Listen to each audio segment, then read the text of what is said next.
ये जनाब हम सब खुदावन का धन्यवाद देते हैं कि उन्होंने हम सबको इतनी अच्छी दिन दिया और इतनी अच्छी सुबह दी कि हम सब अपनी स्तुति और प्रार्थना करने वाले बन जाते हैं और हम सबको रात भर में अच्छी मीटिंग हुई और हम सब खुदावन को धन्यवाद देते हैं। तो आइए हम सब प्रार्थना करते हैं कि सबको धन्यवाद देते हैं प्रार्थना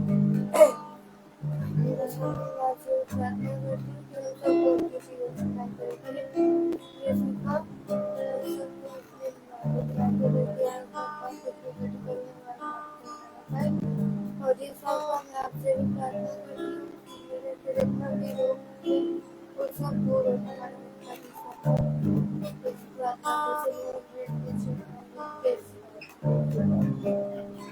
आइए हम सब देखना चलते हैं ईश्वर की खुदावंद का वचन हम सबसे कहता है मैं तुझे ऐसे जल्दी खिलाऊंगा कि फिर कभी तुझे कष्ट न रहेगी। आइए हम सब गीत को चलते हैं।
Hallelujah, praise the Lord.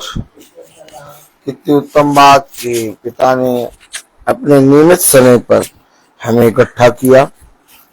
हम जानते हैं कि इस पृथ्वी पर हमारे लिए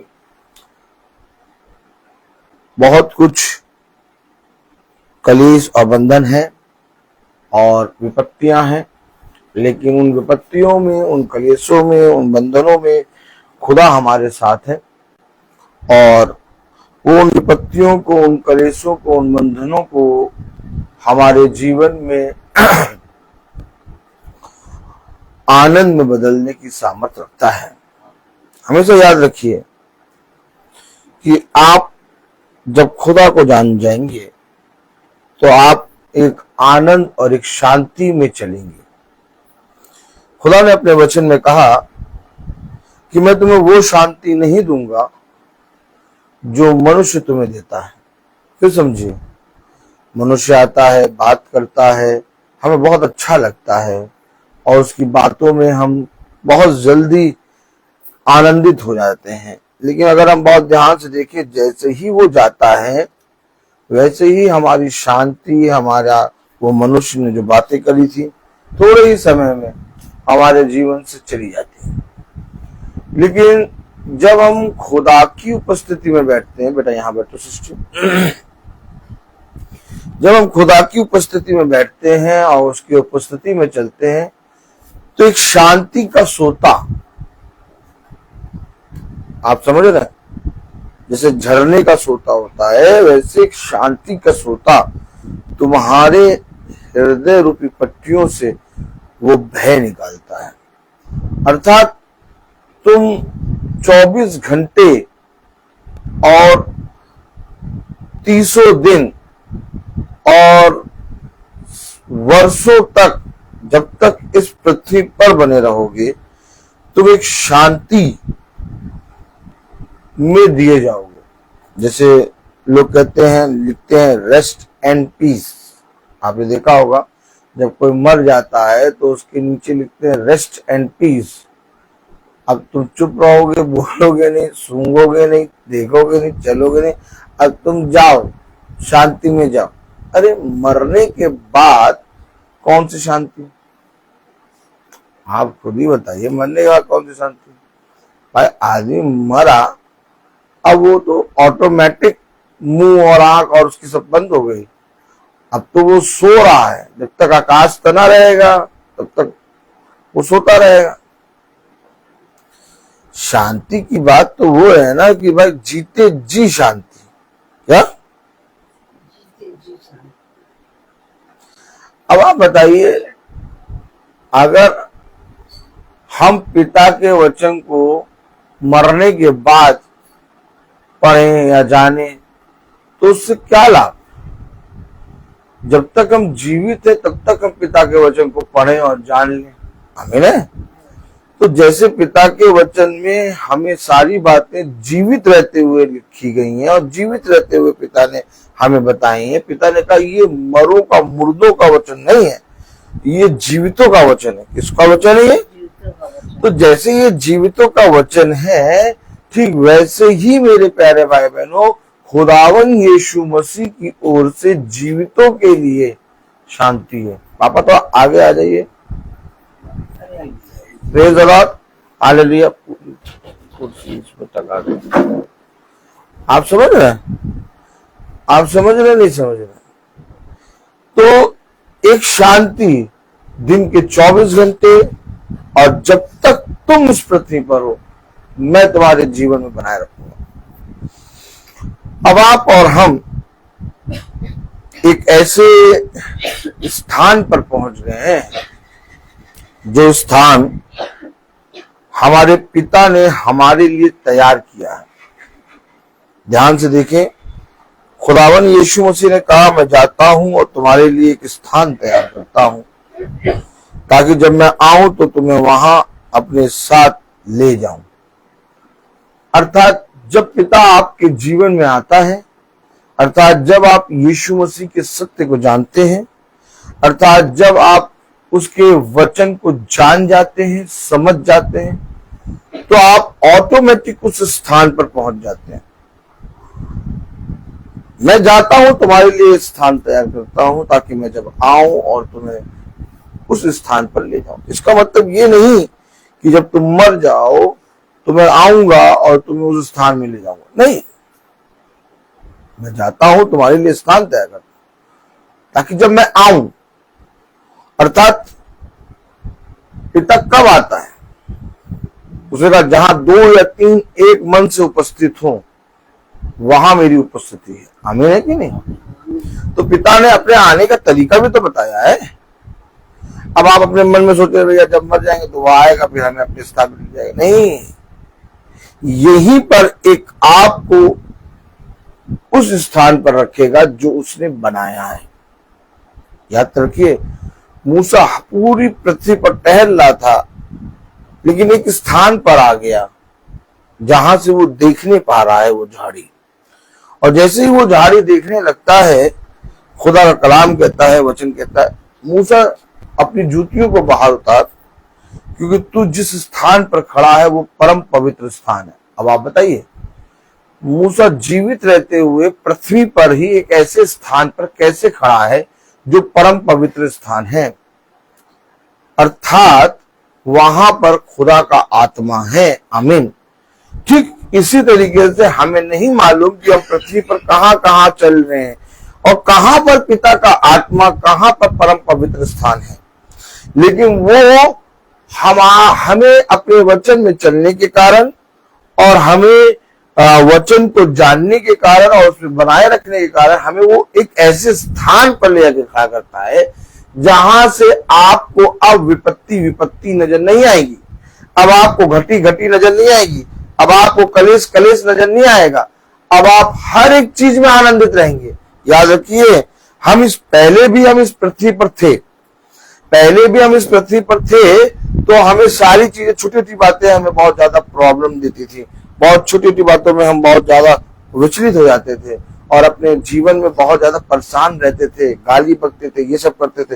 लेकिन आज हम एक पृथ्वी पर रहते ही एक ऐसे स्थान पर आ गए हैं कि अब हम विचलित नहीं हो रहे, अब हम संदेह नहीं कर रहे, अब हम गाली नहीं बक रहे, अब हमारे जीवन में एक शांति बनी हुई है। तो आइए हम वचन को आदर और महिमा देने के लिए अपने स्थानों पर खड़े हों और हम एक आयत पढ़ेंगे। Praise the Lord. यशायाह उसका 40वां अध्याय। Praise the Lord.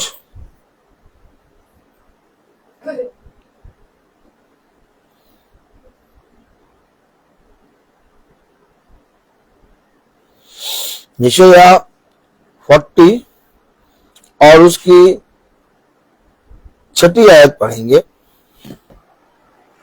हम सब पढ़ेंगे। Praise the Lord. बोलने वाले का वचन सुनाई दिया, प्रचार कर। मैंने कहा मैं क्या प्रचार करूं, सब प्राणी घास है, उनकी शोभा मैदान के फूल के समान है। खुदावन का वचन जो कि पवित्र है, इस पवित्र वचन को खुदा हम निकम्मों को समझने और उस पर चलने की सामर्थ प्रदान करे। आमीन। हम सब अपने स्थानों पर बैठ जाएं। आपने देखा खुदा का वचन हमें क्या सिखाता है। तू प्रचार क्यों कर और तू मेरे वचन को क्यों लोगों के बीच में बोल, क्योंकि मैंने तेरे लिए एक स्थान तैयार किया है और इस पृथ्वी पर हम जो भी काम करते हैं उन कामों में एक स्थान पर खड़े होकर करते हैं। हमारी एक पोस्ट है, हमारी एक रैंक है, हमारा एक स्थान है। ठीक इसी तरीके से जब आप प्रचार करते हैं, जब आप गवाही देते हैं, जब आप प्रतिदिन का मन्ना खाते हैं और जब आप उस मन्ने को प्रतिदिन सुनते हैं, तो आपके लिए पिता एक स्थान तैयार करता है। और वो इसलिए तैयार करता है ताकि तुम उस घास और फूस के जीवन से अलग होकर अपने जीवन में स्थिरता और सामर्थ्य के द्वारा एक ऐसा रद्दा बन जाओ जिस पर आग आए और वो और आग के आने के कारण महिमान्वित और आनंदित होने पाए। याद रखिए, हम घास फूस हैं, लेकिन पिता ने हमें उस घास फूस के स्थान से उठाकर हमें एक ऐसा रद्दा बनाया है जो पिता के वचन के द्वारा प्रतिदिन नया होता जाता है और उसके नए होने के कारण वो एक परम पवित्र स्थान में स्थिरता से, दृढ़ता से खड़ा हो सकता है। और इस कारण आप इस पृथ्वी पर आनंदित रहेंगे और सदा पिता को आदर और महिमा देंगे। समझे वचन को? राजा हिजकिय्याह से यशायाह ने कहा, यशायाह उसका 39 अध्याय, देखिए क्या कहा, प्रेज़ द लॉर्ड। यशायाह उसका 39 अध्याय और उसकी 8वीं आयत में लिखा है। हम सब खोलेंगे यशायाह 39 अध्याय, प्रेज़ द लॉर्ड, और उसकी 8वीं आयत में लिखा है, हिजकिय्याह ने यशायाह से कहा, हिजकिय्याह ने यशायाह से कहा, यहोवा का वचन जो तूने कहा है वह भला ही है। आमीन। फिर उसने कहा, मेरे दिनों में तो शांति और सच्चाई बनी रहेगी। बहुत ध्यान से देखिए, बहुत ध्यान से देखिए। हिजकिय्याह ने यशायाह से कहा, हमेशा याद रखिए, मेरे दिनों में तो शांति और सच्चाई बनी रहेगी। आपके दिनों में शांति सच्चाई? आप अगर इस पृथ्वी पर यीशु मसीह से दूर होंगे, आप अगर इस पृथ्वी पर प्रभु के वचन को नहीं सुनेंगे, आप अगर अपने जीवन में पिता खुदावन यीशु मसीह के वचन को स्थान नहीं देंगे, तो आप इस पृथ्वी पर जीवित तो होंगे, परंतु आपका जीवन अंधकार में और अशांति से भरा होगा। अब बुद्धिमान कौन है?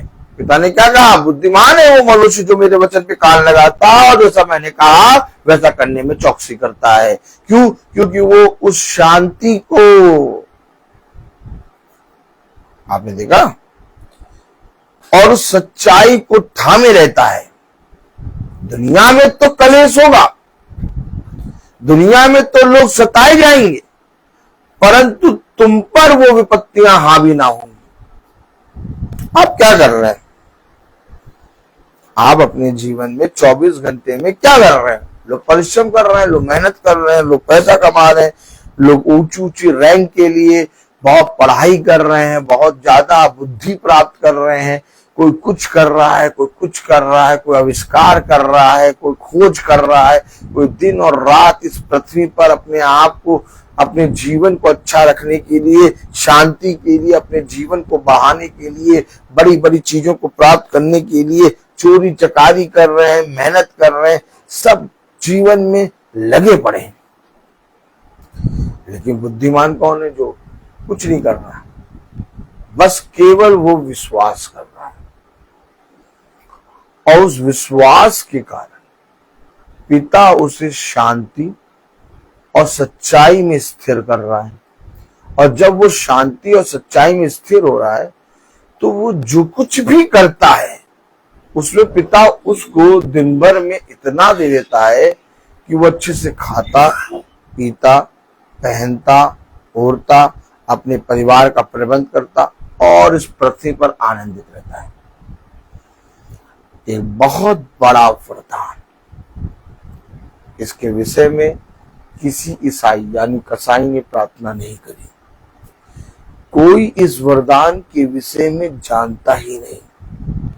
सब वरदान जानते हैं संतान का, सब वरदान जानते हैं धन का, सब वरदान जानते हैं दुष्ट आत्माओं को निकालने का, सब वरदान जानते हैं भविष्यवाणी करने का, सब वरदान जानते हैं रोगियों को चंगा करने का, सब वरदान जानते हैं अन्य भाषा बोलने का।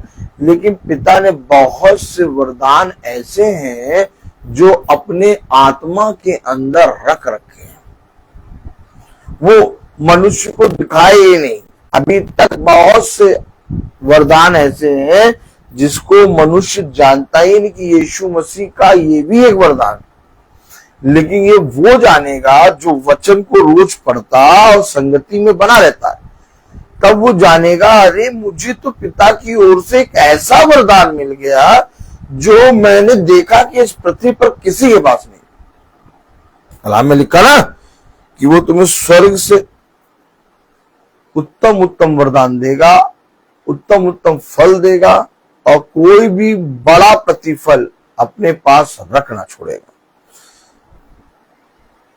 क्यों हिजकिय्याह यशायाह से कह रहा है?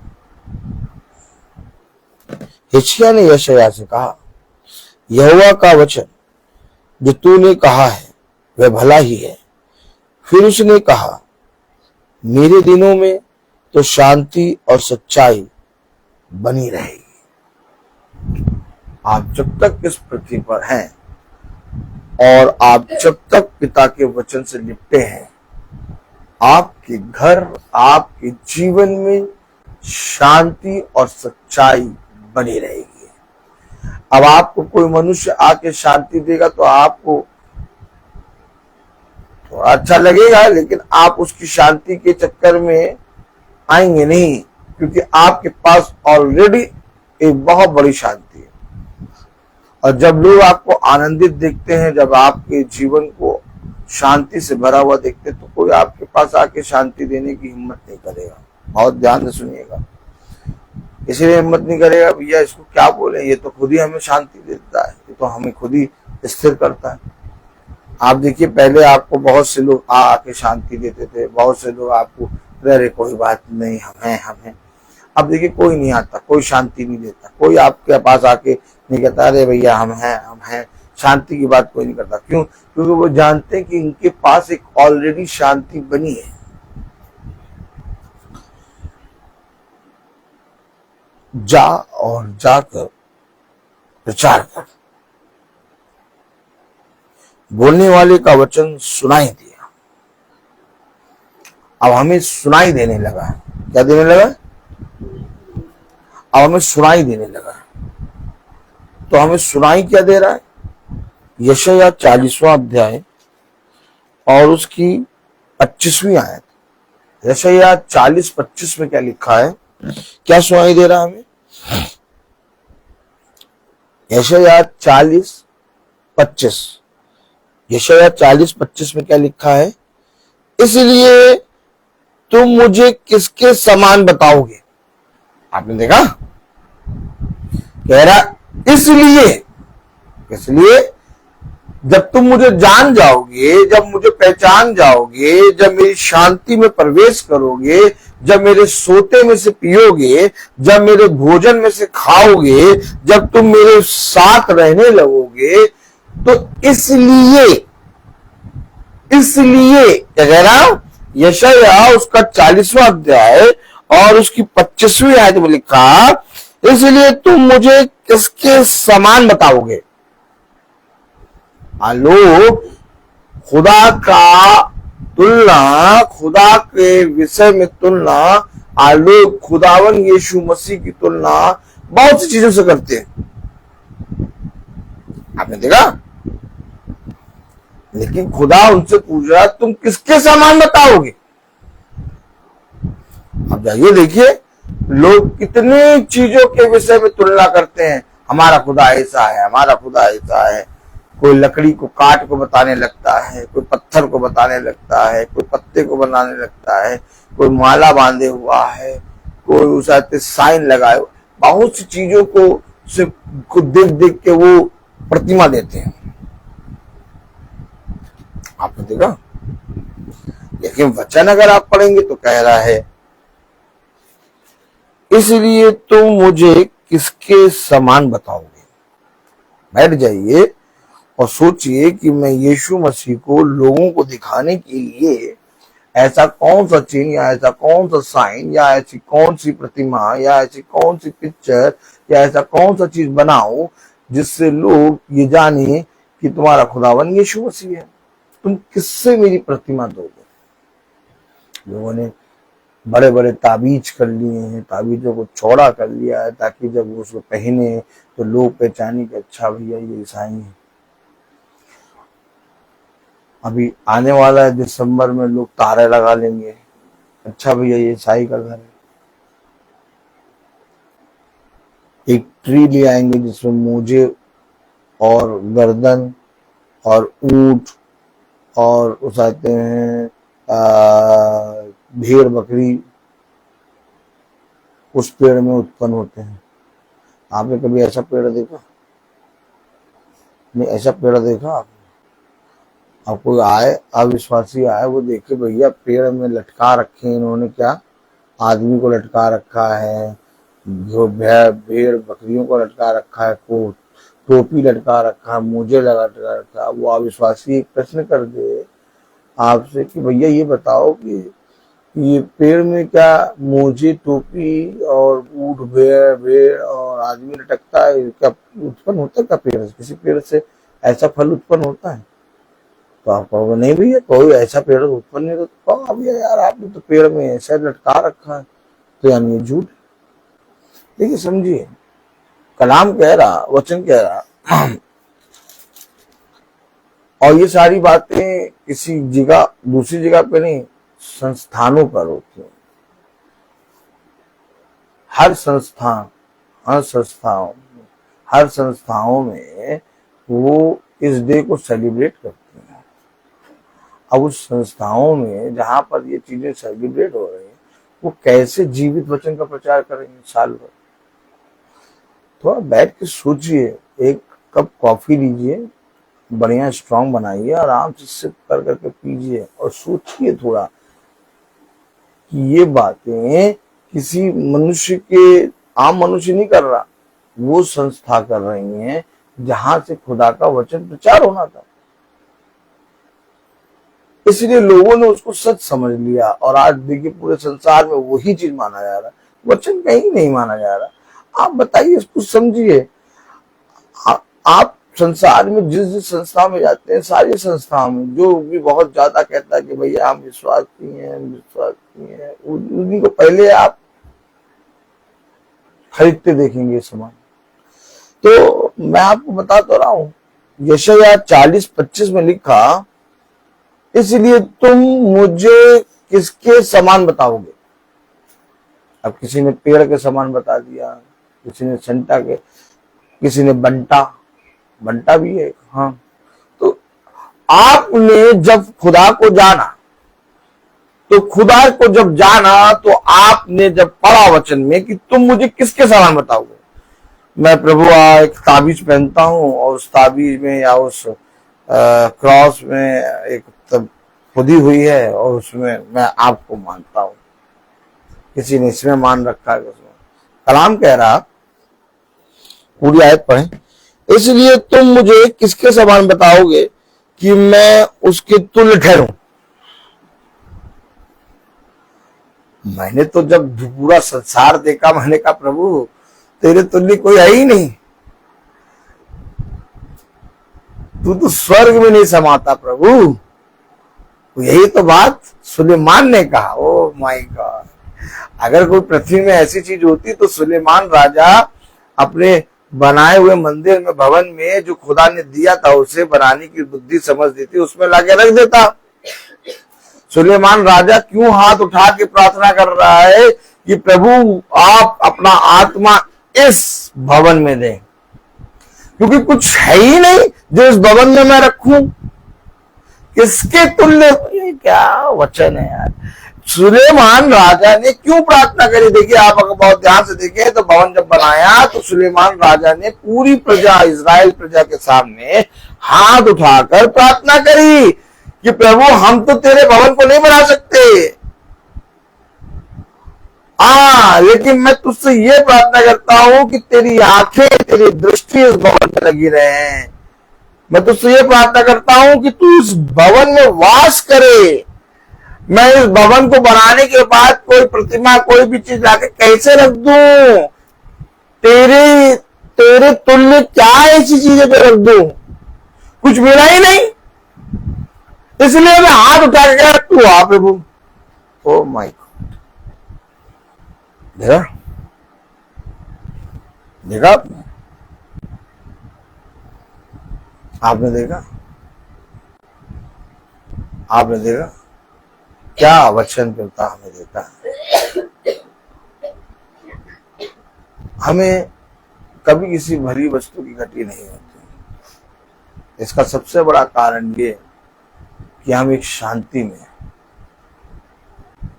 हम एक रेस्ट एंड पीस पे, आदमी मरने के बाद कहता है रेस्ट इन पीस, हम जीते जी रेस्ट इन पीस में। बहुत बड़ा अंतर है। कलाम में लिखा, वचन में लिखा, यशायाह 40:25 में, इसलिए तुम मुझे किसके समान बताओगे कि मैं उसके तुल्य ठहरूं। उस पवित्र का यही वचन है, उस पवित्र का, तुम्हारे जिंदा खुदा का, जो तुमसे बोलता है, जो तुम्हें प्रतिदिन वचन सुनाता है, उसका ये वचन है कि तुम मुझे किसके समान ठहराओगे, तुम मुझे किसके तुल्य ठहराओगे, जो तुम अपने भवन में उनको रखो। उस पवित्र का ये वचन। सुलेमान ने देखा कुछ नहीं उसके तुल्य है। सुलेमान ने कहा आप आए, आप विराजमान हो, ताकि जो कोई कहीं से भी दूर से भी दृष्टि करके आपके भवन की ओर प्रार्थना करे, उसकी प्रार्थना पूरी हो। यहोवा ने कहा मेरी आंखें, मेरे हाथ इस भवन में सहायता करने के लिए दिन और प्रतिदिन लगे रहेंगे। अब जिस भवन में खुदा की आंखें लगी हैं, जिस भवन में खुदा के हाथ बने हुए हैं, वहां तुम कौन सी प्रतिमा, कौन सी चीज जाकर रख दोगे उसके तुल्य? अगर उसको रख दोगे तो उसका हाथ उठ जाएगा, उसकी आंखें हट जाएंगी। आप वचन को समझें, समझें वचन को। खुदा का भवन 2 और 3 जहां एक मन हो के प्रार्थना करते हैं, वहां पर होता है। खुदा ऐसे आराधकों को ढूंढता है जो उसकी उपासना, आराधना सच्चाई से करें, ताकि वहां पर खुदा का आत्मा वास करे। पिंतेकुस्त के दिन जब वे एक साथ इकट्ठे थे, तो जिस जगह इकट्ठे थे वो आत्मा से जगह भर गई। क्यों? क्योंकि जो लोग इकट्ठे थे वे पवित्र मन से इकट्ठे थे, और उनके इकट्ठे होने के कारण, उनके एक मन होने के कारण खुदा का आत्मा आ गया। इसलिए मैं कहता हूं, जब हम लोग भवन पहुंचते हैं, जब हम लोग भवन में बैठते हैं, तो हमारा विश्वास एक होता है, और हम लोग एक मन होकर जब बैठते हैं, हम लोग आराधना करते हैं, गवाही देते हैं, वचन सुनते, खुदा का आत्मा भवन में वास करता है। और इसके कारण हमारे आने वाले कलेश दूर होते हैं, और हम बहुत तायत से पिता में स्थिर होते हैं। हमें किसी प्रतिमा, किसी चीज को देखकर खुदा के तुल्य हम नहीं ठहराते। हमारे लिए खुदा का वचन ही खुदा है। हमेशा याद रखें, आपसे जब खुदा बोल रहा है, आपके साथ साथ चल रहा है, आपका दाहिना हाथ पकड़कर उसे थामे रखा है, इसके बाद भी आप इधर उधर ताकिए भैया कौन सा चीज हमें दिखे जिसको हम अपने घर में लगा लें और उसको खुदा कहें। अरे खुदा कहता है मेरे हाथ छोटे हो गए जो तेरी सहायता ना कर सके, या मेरी दृष्टि में कुछ धुंधलापना आ गया जो तुझे देख ना सके। क्या मैंने तेरी सहायता के लिए अपने हाथ को ना बढ़ाया? क्या मैंने तेरे आवाज से विपत्ति और रोग को दूर नहीं किया? तो फिर तू क्यों मुझे किसी के समान ठहराता है?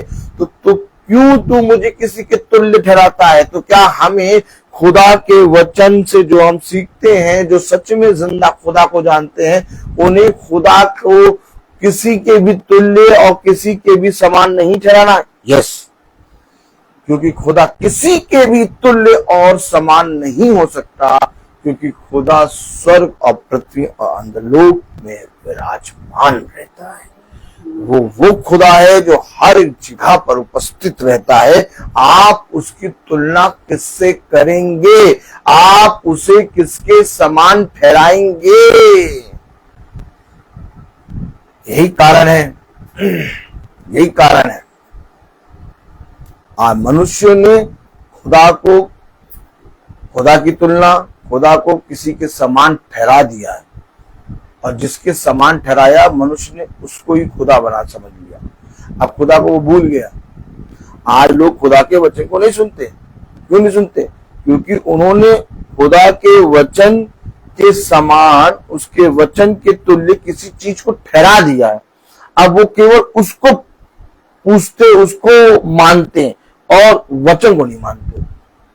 और जिसके जीवन में खुदा किसी भी को, खुदा को कोई जिसके जीवन में जो खुदा को किसी के समान और तुल्य नहीं ठहराता, उसके जीवन में वचन रहता है। बस ये है अंतर। अंतर ये देखिए, आप कभी भी देखिए वो भक्ति करेंगे तो कैसे यूं गर्दन मटका मटका के करेंगे। वो वचन पढ़ते समय सर पे पल्लू नहीं रखेंगे। ताली हो जाइए। वो वचन पढ़ते समय सर पे पल्लू नहीं रखेंगे जैसा वचन में कहा गया है, लेकिन वह जिनके समान उन्होंने खुदा को ठहराया, तुल्य बनाया, उन प्रतिमाओं उनके सामने जब खड़े होंगे तो बहुत भक्ति भाव के साथ एकदम पल्लू रख के और एकदम श्रद्धा से नमन करेंगे।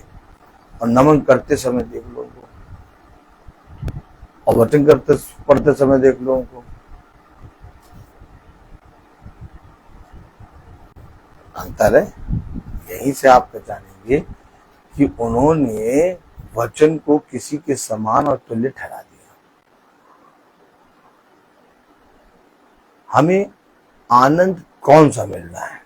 आप किस आनंद की बात कर रहे हैं यार? हम तो देख रहे हैं आप पैंट और शर्ट पहने खड़े हुए हैं और आप बोल रहे हैं कौन सा आनंद? आप नहीं समझ सकते। ये वही समझ सकता है जो वचन को जानता है। हम किसी भी मनुष्य को ये बता नहीं सकते। हाँ, लेकिन हर एक मनुष्य हमें देखकर अचंभित होता है, सीखता है, यार इनके जीवन में इतना अद्भुत काम कैसे होता है, ये इतने आनंदित कैसे रहते हैं। हम इनके विरोध में जितनी भी कल्पना वो करते हैं, युक्तियां करते हैं, ये उतना ही हमें दूसरे दिन आनंदित दिखते हैं।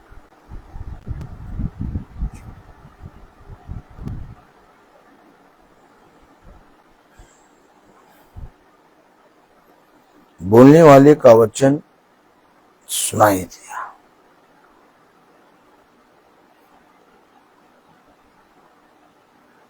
मुझे सुनाई दे रहा है, मुझे दिखाई दे रहा है,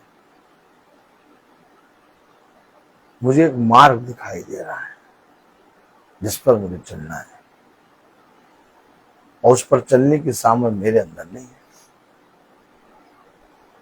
उस पर चलाने की सामर्थ और उस मार्ग पर स्थिर करने की सामर्थ सिवाय यीशु मसीह के और किसी के अंदर नहीं।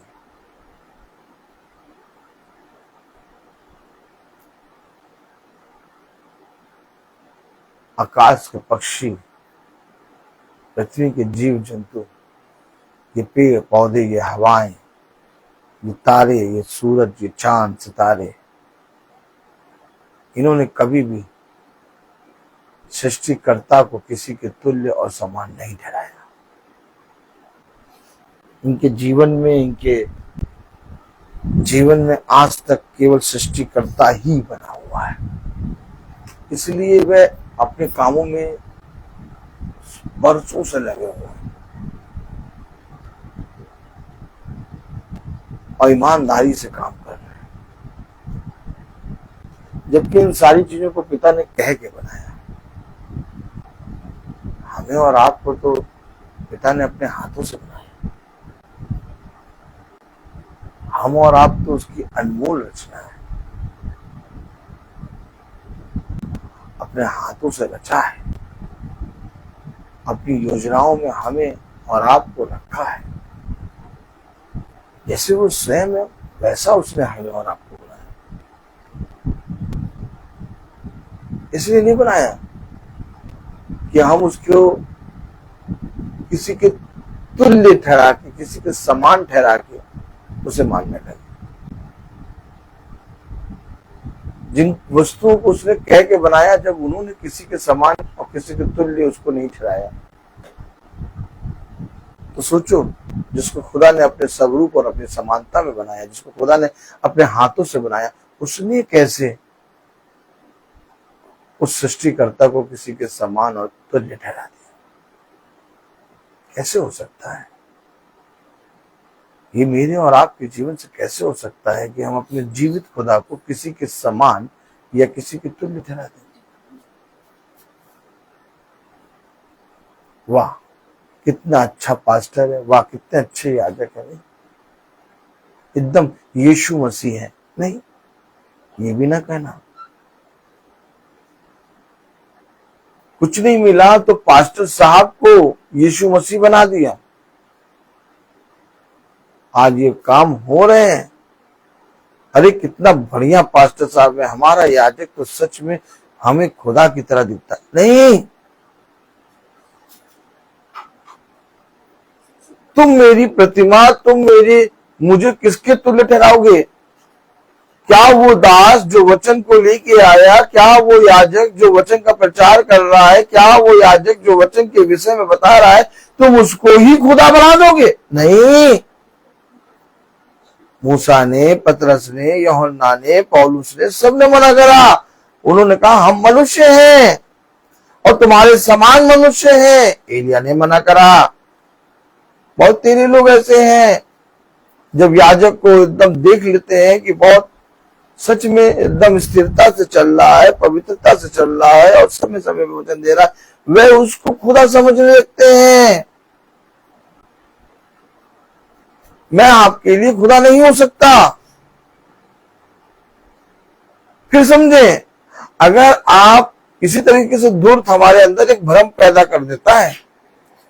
हाँ, हम इस पृथ्वी पर किसी चीज को भी खुदा के तुल्य, खुदा के समान नहीं ठहराते, लेकिन कभी कभी ऐसा होता है कि हम अपने किसी जीवन में किसी भाई या किसी बहन को जो खुदा के वचन में हमें बहुत बढ़ाते हैं, हम उसे खुदा के समान और तुल्य ठहरा देते हैं। उसे केवल खुदा के दास के समान देखो और खुदा को जानने के लिए जो वो वचन का प्रचार कर रहा है, उस वचन से खुदा को जानने के लिए बढ़ते जाओ। और जब तुम खुदा के वचन को जानने के लिए बढ़ते जाते हो और जब खुदा के दास को दास की तरह देखते हो, तो तुम खुदा और खुदा के दास को आदर देते हो। लेकिन जब तुम खुदा के दास को खुदा के समान देखते हो, तो तुम खुदा के तुल्य, खुदा के दास को ठहराते हो और इस तरह से तुम इस पृथ्वी पर मनुष्यों की आराधना करने वाले बन जाते हो, जो आज बहुत तायत से हो रहा है। आप वचन में चलने वाले, आप वचन को जानने वाले कहीं ना कहीं इस आत्मा के अंदर पाए जा रहे हैं, जबकि दास, याजक, दासी हमेशा चिल्ला चिल्ला के कह रहे हमें वो खुदा के तुल्य, उसके समान ना ठहराओ, जबकि वचन में साफ लिख दिया यीशु मसीह उस घर के स्वामी के बराबर है, उस घर के बनाने वाले के बराबर है। लेकिन मूसा उस घर में यीशु मसीह के एक दास के समान है। देख लो, वचन में दास को दास और स्वामी को स्वामी कहा गया है और हम अपने जीवन में दास को स्वामी बनाने के लिए खड़े हो जाते हैं। यहीं पर हम अपनी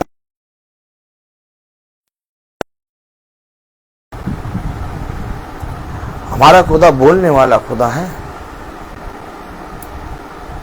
मैं नहीं चाहता कि आप में से किसी के अंदर या आप में से किसी के जहन में एक आत्मा आए कि ये भाई यीशु मसीह है या ये भाई यीशु मसीह। मुझे जब भाई को देखते तो यीशु मसीह नजर आता है। हाँ, मैं एक गवाह हूं, मेरे को देखने के कारण आपको वचन स्मरण आना चाहिए। जब मैं आपको दिखूं तो आपको यीशु मसीह का नाम स्मरण आना चाहिए। लेकिन यीशु मसीह का वचन, यीशु मसीह का नाम सृष्टि करता है, वो सृष्टि करता है। मैं एक चिन्ह हूं। अब आप यीशु मसीह मुझे मान ले तो ये गलत है और इससे मैं भी कहीं ना कहीं पाप में गिर जाऊंगा। मैं नहीं चाहता।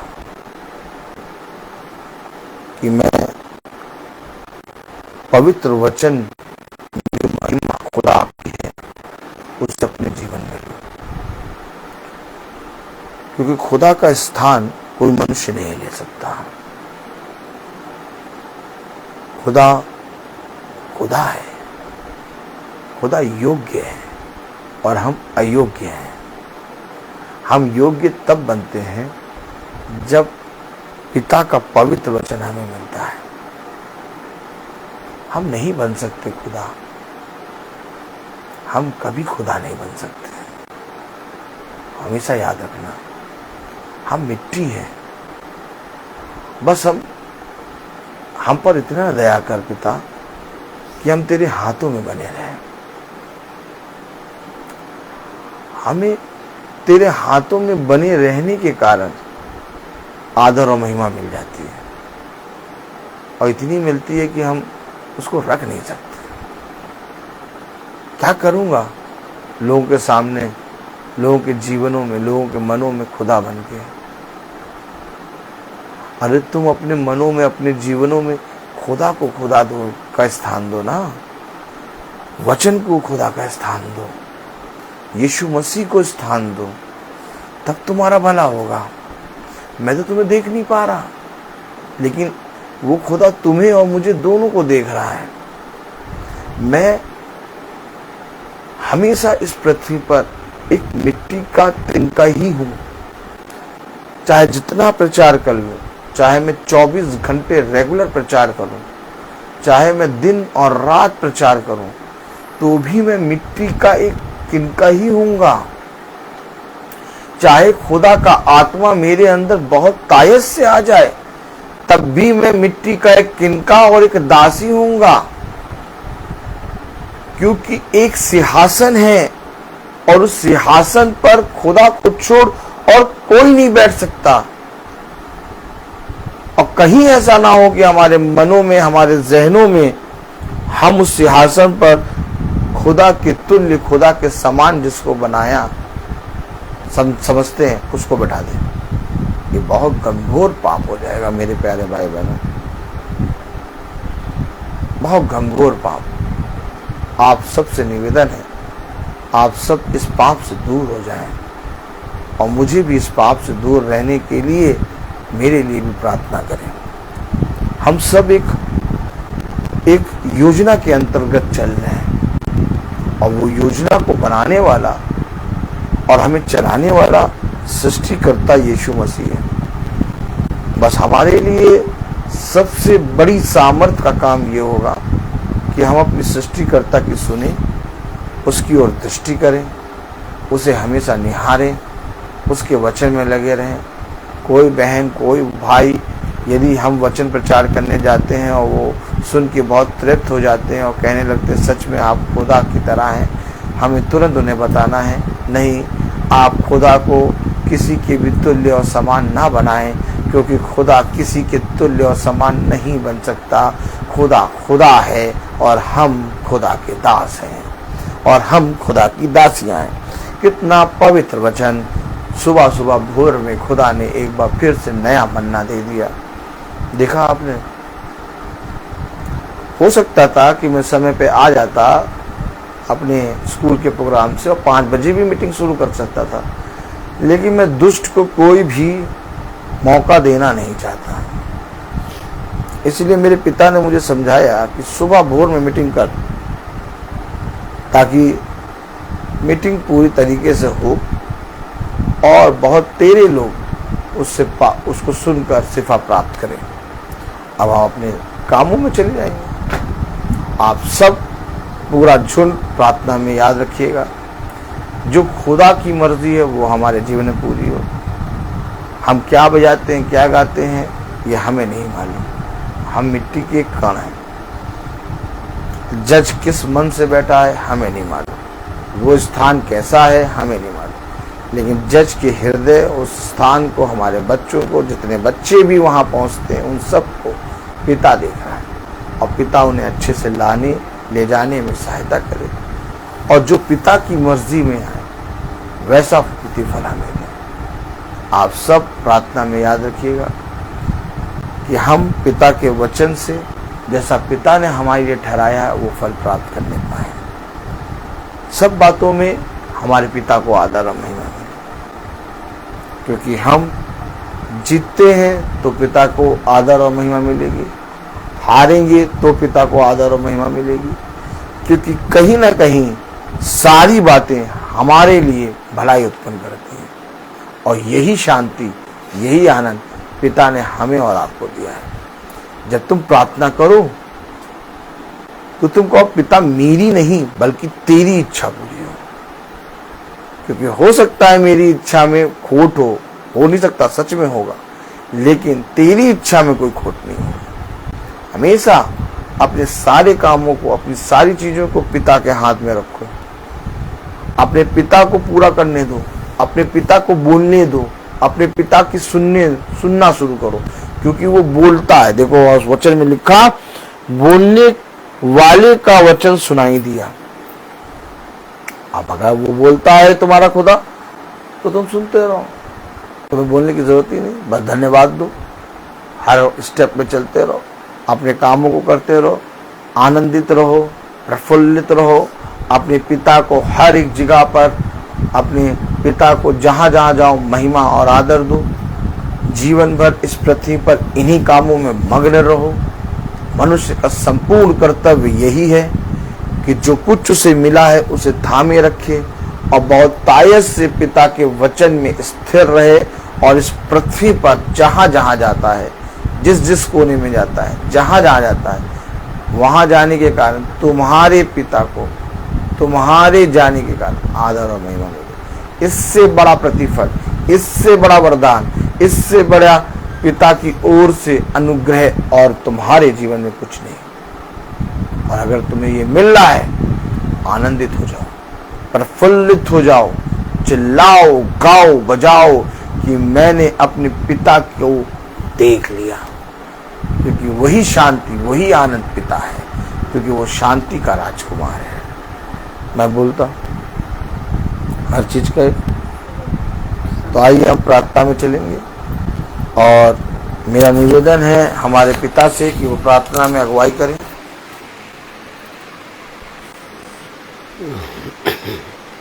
पकड़े क्या? धन्यवाद पिता परमेश्वर, प्यारे दिन के लिए जो आपने इस लायक हम लोगों को किया, तो आपके वचन में हम बैठ सके। और प्रभु आपने हमको हर आफत बला से, मुसीबत से बचा के इस प्यारे दिन को दिया है। और हमारे बच्चे अब जाते हैं, अपने रोजी भी उनकी रक्षा करना, पिंकी की रक्षा करना, और उनका को प्रभु खड़ा कर उसको चलने फिरने वाला बना। सबके लिए हम दुआ मांगते हैं परमेश्वर। इस घर के लिए अपने दुआ मांगते हैं कि इसके ऊपर बड़ी आशीष और कृपा रखिए। सब मुसीबतों से, परेशानियों से बचा के रखना, प्रभु यीशु के नाम से मांगते हैं, आमीन। हे हमारे पिता जो स्वर्ग में है, तेरा नाम पवित्र माना जाए, तेरा राज्य आए, तेरी इच्छा जैसे स्वर्ग में वैसे इस पृथ्वी पर पूरी हो। हमारा प्रतिदिन का आहार आज हमें दे, और हमारे अपराध हमें क्षमा कर, जैसे हम भी अपने अपराधियों को क्षमा करते हैं, और हमें परीक्षा में न डाल, परंतु बुराई से बचा। बादशाह अब हमारे खुदावन यीशु मसीह का फजल, खुदा बाप की मोहब्बत, पाक रूह की रिफाकत और सदाकत हम में से हर एक विश्वासी जन के साथ अब से लेकर अनंत काल तक होती रहे, आमीन। धन्यवाद, धन्यवाद, धन्यवाद, सारी आशीषों के सोते धन्यवाद, धन्यवाद, धन्यवाद, धन्यवाद, सारी आशीषों के सोते धन्यवाद। पानी लिया। सारी आशीषें